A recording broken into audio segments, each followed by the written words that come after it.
Hey everyone, I am back. I know it's been a while. I'm in a new studio. I'm also not live anymore. I'm pre-recorded, baby. I really wanted to talk a little bit about my Halsin cosplay from Baldur's Gate 3. We've got it right here. Ooh. I've done a lot of leather cosplays made out of EVA foam, and everyone always says, wouldn't it be really cool if you made this out of actual leather? And I'm always like, yeah, that would be really cool, but leather is also very expensive and I don't want to do that. But then I was like, okay, we're working on a druid, it's Halsin, and I'm always wanting to learn new things, so I decided, okay, fine, let's try this whole leather thing out and see how that plays out. And I'm actually pretty happy with the result, but it was expensive. Even outside of buying the materials for leather, having to buy all of the tools and the top coats and the finishes and the dyes and all of that adds up. And so any way that you can cut corners and save some money along the way is actually really helpful. And I'm happy to make more videos about what tools worked and which ones didn't. And let me know if that's something that you want to see. But today I want to talk specifically about buying leather itself and a type of leather that doesn't really get used very often for this purpose that actually worked out really, really well for me and saved me a ton of money. So starting out, spoiler alert, I use leather splits, utility grade leather, which if you that's what you're here for, there you go. You have the information. But then I'm going to back up for the rest of you. If you don't really work with leather, I'm going to tell you the full story. When buying leather, the first thing you need to think about is whether it's chrome tan or veg tan leather. And I like to think of this difference as like buying fabric versus buying foam, because veg tan leather is kind of like foam because you can form it, you can carve it and detail it, and you're able to work with it, and then you can create your own finish and you can really transform it into anything that you like. Whereas with chrome tan leather, well, you kind of get what you get. It looks great and you can stitch it together, but you're not really doing too much else with it. And that's how I like to think of the two. And obviously, for this, we have some tooling, we have some interesting finishing. So it was veg tan that really was what we were looking with. And it's what I generally would recommend for doing armor work. With veg tan leather, generally, what you're going to do is you're going to buy, for a big project, you're going to buy a side. Why do they call it a side? Because it's the side of a cow. It's literally take a cow and like it's half of the hide. And well, a side also is very expensive. A good quality top grain leather whatever side is going to be like $250, $300 very easily. Guess what? I didn't do that. I didn't want to spend that much money. It was too much. It was too much. It was not what I wanted.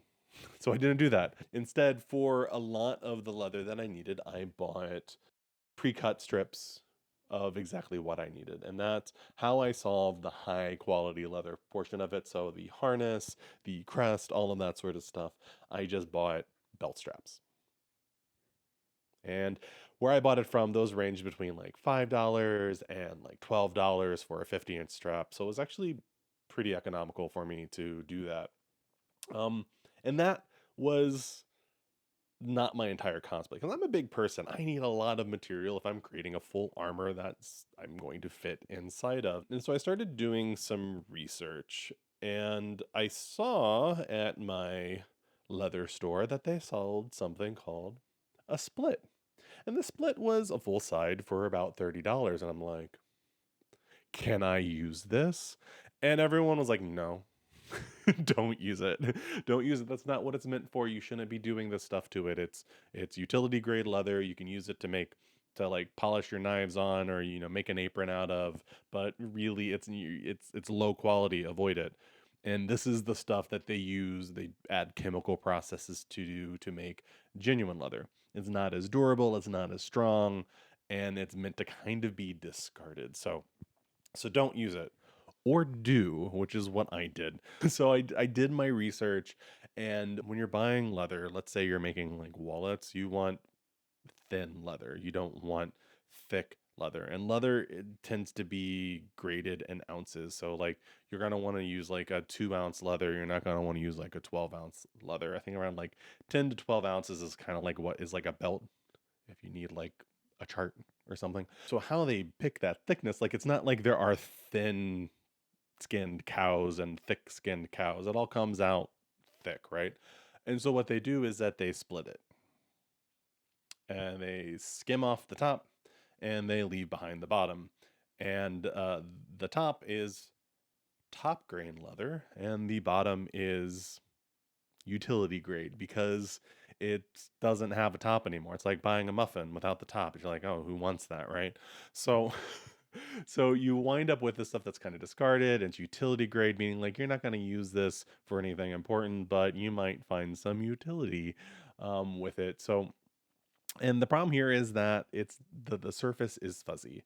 It's they make suede out of this stuff, right? And it's not as durable and it's not as great. But what if you want that? What if you want that? And when you looked at Halsin's armor and how it's all set up, he has it's kind of fuzzy, which kind of makes sense. I mean, he does turn into a bear.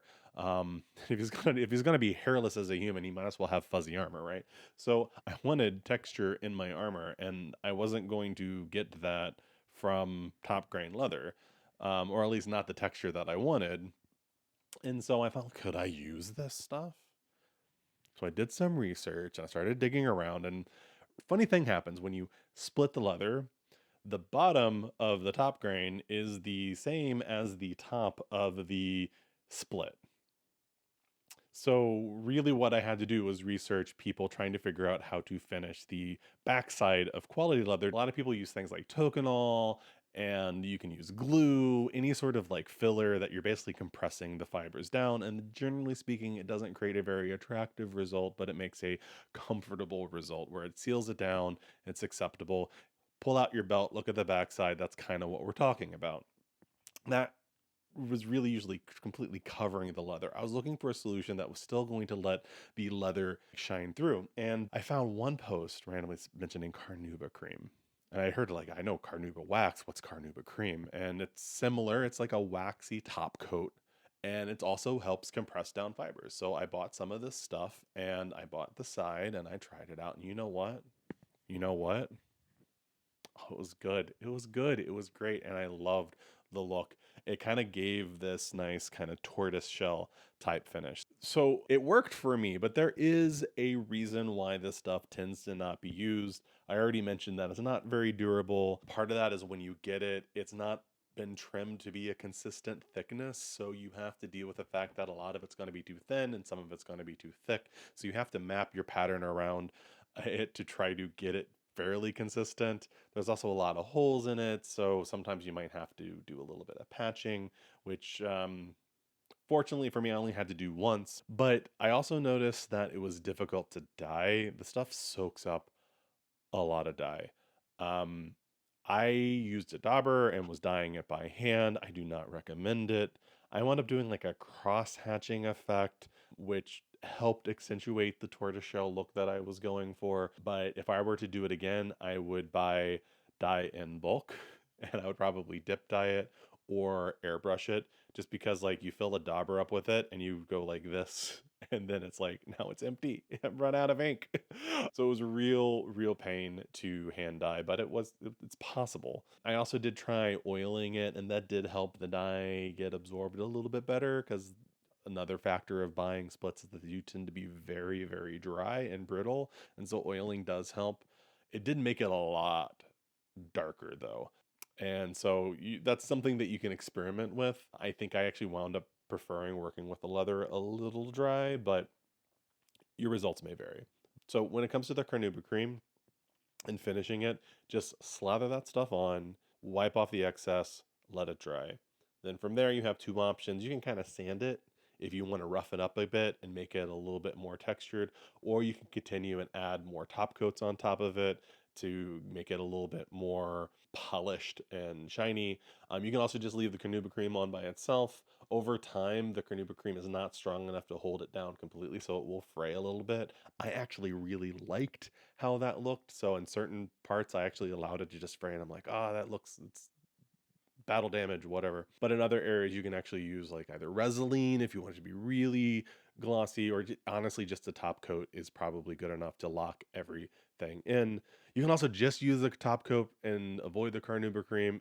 Honestly, experiment around with it. I just like the carnauba cream because it kind of gives a really nice eggshell finish, and Of all the experiments, it was just the look that I enjoyed the most. And I think that's kind of it for the tips. So just to summarize, it's dry. You might want to oil it. You probably want to airbrush or dip dye it. Beware of the thickness. It's going to be kind of a pain to pattern out, but you're going to save a couple $100 and you're going to be able to have a really unique look and effect that people are going to be like, wait, how did you do that? I think that's all I really have to say about that. I am going to be making more videos like this, hopefully on the regular. We'll see how it goes. I think my next video is going to be on the leaves that I made. I used real oak leaves in this cosplay. We preserved them, and that worked out really well. I'm going to talk a little bit about that and also talk about some of the wood effect that I did with Warble on this. So if you're interested in some of this stuff, we've got videos coming out on that soon. And if you also have, if you've used this type of leather, have any other tips, again, I'm brand new to leatherworking, so I am not necessarily an expert on this, although I have done a lot of research. Please let me know, share your experiences with me, because I'm very eager to hear it. And until the next one, I'll see you then.